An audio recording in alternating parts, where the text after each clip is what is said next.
Right.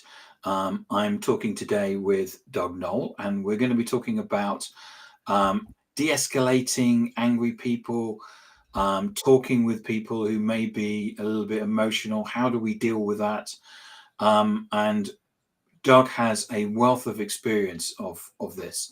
Doug, where can people find you? Tim, people can find me at Doug Noll, DOUGNOLL.com. They can email me at doug@dougnoll.com. And I've got a heavy presence on LinkedIn. So just search for Doug Noll, DOUGNOLL on LinkedIn, and you'll find me there. And you can Google me too. You'll find more about me than you ever want to know. So Doug, tell us about the background, because you've got a really interesting story, haven't you? Yeah. You were trained as a lawyer, and right. I grew up in Southern California in affluence, went to Dartmouth College, came back to California, went to law school, did well in law school, decided I didn't want to live in either the San Francisco Bay Area or the Los Angeles area. So I moved to Central California, clerked for an appellate judge for a year, and then entered private practice as a young associate. Tried my first jury trial 6 weeks after I joined the firm and was a trial lawyer for the next 22 years. Without going into the long story of how I moved out of trial law, I ended up in mid-career going back to school to earn my master's degree in peacemaking and conflict studies. And I left a very successful law practice in 2000 to become a mediator and a peacemaker. And the one thing that I didn't have, despite the amazing education I got in my master's degree program, was a way to calm angry people down. And I was being called into high conflict situations where people would rather shoot each other than talk. And I had an epiphany in 2005 about listening to emotions. And basically what I learned in that mediation was that when you focus on listening to and reflecting another person's emotions, they calm down almost instantly. And it was phenomenal. I'd never seen anything like it. It turned out 2 years later that a brain scanning study was published out of Matthew Lieberman's lab at UCLA that showed what happens in the brain when you engage in this process, which is called affect labeling. And once I had the science to explain the practice, I began to develop it and refine it and teach it. I had an opportunity in 2010 with my colleague Laurel Coffer to co-found the Prison of Peace Project. And in that project, for the last 14 years, we've been training lifers and long-termers in maximum security prisons around the world how to bring peace to prison by becoming peacemakers and mediators. And the first skill we taught them, do teach them, is how to listen to emotions rather than to words. So we've acid tested this with tens of thousands of people in prison. I wrote a best-selling book in 2017 about this. And today, I, of course, engage in mediation and arbitration, but I do spend a lot of my time training people in these skills because they're absolutely life-transforming. So give us some more information about this, because I mean, it surely this is a required skill for all of us. Yes, it's actually a very simple skill to describe. Think of use the acronym IRR. We could say internal rate of return. But in my work, we could say IRR stands for ignore the words, read the emotions, reflect the emotions with a you statement. And that's all it is. It's learning how to engage in what I call type 2 listening. In type 1 listening, it's all listener focused. We have our own agenda, we're listening, but it's for our own purposes, whatever that might be. And that's the way most people engage in listening.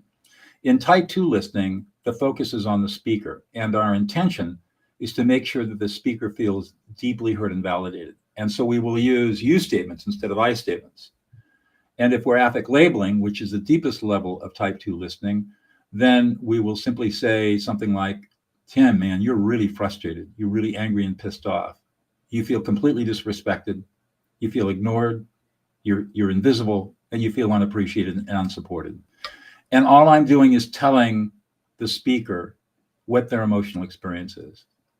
And what the brain scanning study shows, when you do this, you literally de-escalate, or you diminish or inhibit the emotional centers of the brain and reactivate the prefrontal cortex, the thinking part of the brain. And people literally calm down in 90 seconds or less. And what's really cool is this is an unconscious process. So people don't even know that they're getting calmed down. And yet all of a sudden, boom, all the drama is gone.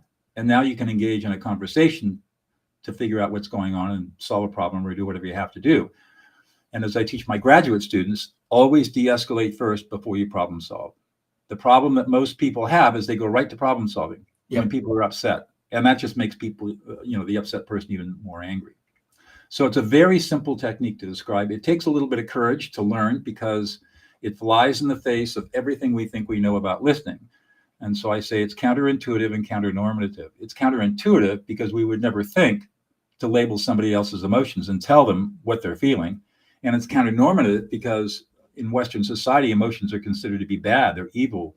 They're irrational, unless they're constrained in very tight boundaries. Emotional people are typically engaged in bad behavior. And so we've learned from childhood to basically ignore emotions and put them aside. It's not human to be emotional. And that's the claim of the rationalists. And so we're never coached as children how to develop emotional competency. So when you start to learn this technique of affect labeling, you have to overcome a lot of conditioning that tells you that emotions are bad, that if you tell somebody what they're feeling, you're being rude or patronizing or manipulative. None of that's true. But we have all these internal fears that we have to work through. And once you work through them, which only takes 6 to 8 weeks of practice to really get it down, all of a sudden your life changes forever. And my promise to my clients is you will never have another fight or argument again in your life, period. Guaranteed. It's fascinating because I preparing for this, I went on your website and read your blogs that you've got on LinkedIn, and I've seen you demonstrated it as well. So I know that you say that normally what happens is that there's like we're not wired in a particular way to sort out those things. So what happens is that our emotions and our brain don't work at the same speed.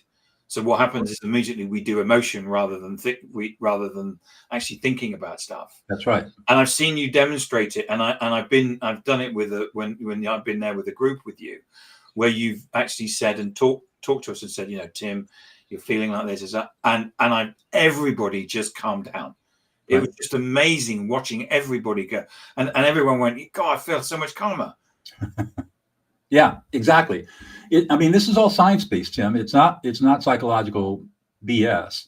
It's based on hard science. It's just one of those things about our brain that when we are told what we feel when we're upset, we automatically calm down.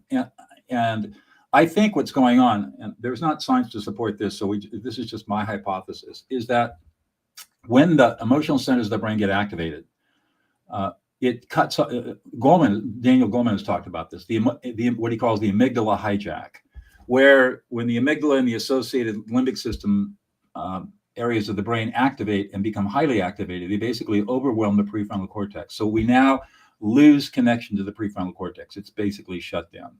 Well, the prefrontal cortex has a database in it of emotions, and when you're cut off from that emotional database, you can no longer process your emotional experience. You're just in it. You're just buried in this avalanche of emotions, and there's just no way you can process it. When we affect label, what we're doing is lending our prefrontal cortex to the upset person's prefrontal cortex for the 90 seconds it takes for that person to start processing the emotional experience. And it happens very rapidly. It's an unconscious process, so people don't even know what you're doing. And they calm down almost instantly because the prefrontal cortex can come back online, get access to the emotional database, start processing the information. And now the emotional center is calmed down because all of a sudden somebody's paying attention inside the brain to what's going on. It's a bit like when people say you need to count to 10 if something happens. You need to count to 10. That doesn't work. It'll work if you're in a place where you can walk away and you have the presence of mind to take some deep breaths and pause. But for most people, they don't have the presence of mind to do that. The emotional reaction comes on so fast and so strong that just boom, they're in it. And so all of the old bromides of going out to the balcony, that's some Fisher and Urey, or taking a deep breath or walk around the block, all good ideas, but those are very slow ways of calming down. And they aren't things that, they're things that you do to yourself if you have the presence of mind to do it. When we're affect labeling, I can, as a listener, I can calm you down. If I told you, hey, Tim, go out and take a break, you're going to get pissed off at me. What do you mean take a break? What's wrong with you, right? And so I can't de-escalate you unless I listen to your emotions. And the reason this became important in my life is because as a high conflict mediator, I get paid a lot of money to walk into a conflict, say between business partners or boards of directors or organizations or even communities. And people, like I said, people have their knives on the table. And I can't tell them what to do. I can't tell them, take a deep breath, calm down. None of that stuff works. I've got to be able to de-escalate them right now to get them into a place where we can talk about the problem. That's why this is so powerful. So when you talked earlier on and said, Tim, you're clearly feeling emotional, and so is that where you're making an assumption, or you've actually listened to me because I vented and therefore I've kind of told you the problems? One of the reasons why this works so well is that we human beings have a limited repertoire of emotional behaviors. Right. And I have figured out how to structure emotional data in a way that allows people to access, as a listener, de-escalator, to access the emotional information that you would be giving me as an upset person. And I can access that information almost instantly with 100% accuracy. So I can literally read your emotional experience and know exactly what you're feeling. And I'll even know about emotions that you're experiencing that you don't even know you're experiencing in the moment. Because emotions come in clusters or waves. And you may feel anger, but you're also going to be feeling a whole bunch of other stuff. And so I can label, I know just from experience that you're going to be feeling all these other emotions. And so you can say, I'm really angry. And I'll say, oh, Tim, you're really angry. You're frustrated. You feel disrespected. You're anxious and concerned and worried. And you feel completely rejected and betrayed. And you don't even know that you have those feelings, but you do have those feelings. And by articulating them and reflecting them back to you, I'm giving your brain a whole bunch of new information to process, which allows you to calm down because you're being heard. Somebody's listening to you. You've labeled these things type 1 and type 2 listening, haven't you? Correct. So as I said before, type 1 listening is the kind of listening that we engage in all the time. It's my agenda. I just basically talk over you, or exactly, just like you just did right there. Perfect. That's type 1 listening. That's what we all do. Type 2 listening is very different. In type 2 listening, my focus is on you and making sure that you are understood and heard from your frame, from your perspective, from your frame of mind, so that when I listen to you, you experience being validated and deeply heard, which means I have no agenda. I'm not going to ask any questions. I'm not going to ask questions. I'm not going to assume anything. I'm just going to be present in the moment with you and reflect back your experience. And when I do that in type 2 listening, what happens is I lose my ego. I become egoless. And it's what Eckhart Tolle talks about, the power of now. And that's exactly what you experience when you do this. Your ego dissolves. You have this sense of oneness, and you're just present. You're just this present being in the space with this upset person and just reflecting back what they're experiencing in a very calm, compassionate, kind, and graceful way that allows them to calm down. It's really powerful. You've also talked about the 7 layers of emotion. Mm-hmm. I know we haven't got a lot of time. Okay, so as I said, I had to figure out, what I learned was that our brains do not deal with unstructured data very well. So, and emotions are unstructured data because we've never learned how to organize our thoughts around emotions. So I built up an emotional matrix. And there are 7 layers, and the 7 layers are anger, disrespect, fear, disgust, shame, sadness, and abandonment. Right. 7 layers. And each of those 7, and they move from the least invasive to the most invasive in terms of the intimate connection. So anger not very invasive when you tell somebody they're angry. But if you tell somebody you feel completely abandoned and unloved and unlovable, that's pretty intimate. That's pretty deep. And so that's much more invasive. So you work from the least invasive to the most invasive in terms of connection. And then in each of these layers, there's a continuum of emotions. So for example, with anger, you could have anger, frustration, irritation, annoyance. You could have rage. You could have jealousy. You could have hatred. A long continuum. With disrespect, you'd have words like you feel disrespected, you don't feel heard, you feel invisible, you don't feel you feel unsupported, unappreciated. For fear, you can have fear, anxiety, worry, concern, unsure, uncertain, terrified, scared. So you can see there's these continuums. And what I teach is I teach people all this matrix. And once you've got this matrix learned, then when you're listening to somebody, you just plug in to the matrix wherever they are. And it becomes a very simple process to read and reflect another person's emotions, because you've got a framework, a pattern that you can utilize that's 100% effective. So you're basically working through the structure in terms of that's correct of understanding what the person's feeling. That's right. You don't have to guess at what they're feeling, because every human being, no matter where they are on the planet, has the same basic experiences. And so we can plug those experiences into the matrix and know exactly what they're experiencing and know what to say. So that's why in the training it's so when people come out, they know what to say, when to say it, and how to say it, no matter how intense the situation, because every human behavior is exactly the same. Like a very limited repertoire. What looks like chaos to the untrained eye becomes a pattern that we recognize, and we know exactly what to do with it. And I guess dealing with doing that before actually doing the problem solving is a bit like the airplane where they say put your mask on before you put on other person's mask. That's a good analogy. Yes, that's right. The problem that we have is if we don't know how to calm somebody down, then their upset makes us anxious. And we will then unconsciously try to soothe our own anxiety by engaging in a number of behaviors that only make matters worse. And one of those behaviors is early problem solving. Oh, Tim, if you would just do this, then the problem will go away. And of course, you're already really angry. And by me telling you, oh, if you just did this, that is patronizing and rude. And it's not helping you. And all your brain knows is it's not being heard or listened to in the moment. It's being dismissed. It's being invalidated. And so it just makes you angry and more frustrated.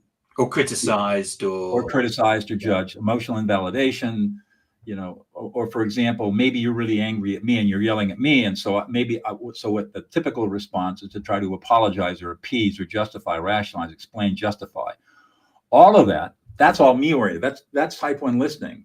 I'm trying to explain myself and justify and rationalize, and thinking that your rational brain, which doesn't exist, by the way, there's no such thing as rationality, yep. That your rational brain will calm down, and it doesn't work. All it does is inflame you and enrage you. So we just have to, the secret to all of this is learning how to, like I said, ignore the words, read the emotions, and simply reflect back the emotions with the use statement. And sorry, Doug. Really powerful. Yeah, I've seen it demonstrated, and it is really powerful. But it just feels disingenuous, doesn't it? When you're looking at this, when I demonstrate this in workshops that I do, the audience looks at me like I'm crazy. That was the rudest, most patronizing thing. You were interrupting her. You're taking away her power. All kinds of criticisms, right? And then I turned to the person that I've been listening to and I said, well, what was your experience? And invariably, I mean, without exception, in thousands of workshops, my partner, whom I've never met before, says to me, I've never felt so deeply listened to before in my life. And the audience I've had situations where they've accused her or him of lying. No, that was horrible. They can't wrap their head around the idea that when you use a you statement and you listen to emotions, that is deeply validating and soothing to people. But once they've had that moment in the workshop and I let them process through what they're seeing flies in the face of everything they think they know about communication, then I teach them how to do it, and they start practicing it. And all of a sudden the experience changes their perception. I said, oh my God, it works. It's really powerful. And what's really fun about this is it's self-affirming, because when you engage in affect labeling and listen another person into existence, they are so grateful that you have taken the time to really understand them. They'll say, wow, you really get me. Man, thank you for listening to me. You feel so good as the listener because you're giving them a life-affirming experience that you want to do it more. And so just in a very short period of time, it becomes an ingrained habit of who you are. And from now on, wherever you are, you affect label. If I'm at a Starbucks, for example, I'll always ask the barista, hey man, you look really happy today. Or if I'm working with a clerk at the checkout counter at the supermarket, I'll say, man, you look like you're just almost at the end of your shift. You're really excited. I have no clue, of course.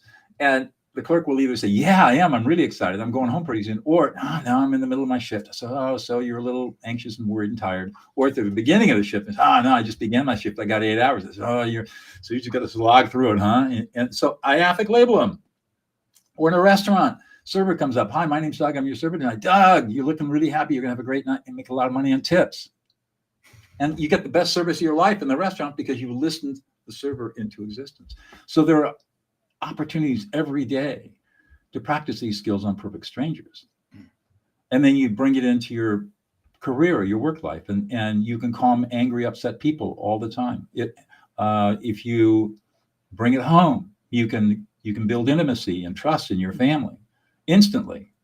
This is the way that you deal with children. You, instead of yelling at them when they're upset, you affect label them. You coach them how to be present with their emotions by affect labeling. Your partner has a moment. You don't argue. Doug, thank you so much for today. Where can people find you? DougNoll.com, Doug@DougNoll.com. Thanks for cutting me off, Tim. I can go on forever. Well, thank you so much for today, Doug. It's been really exciting and fascinating. Thank you so much.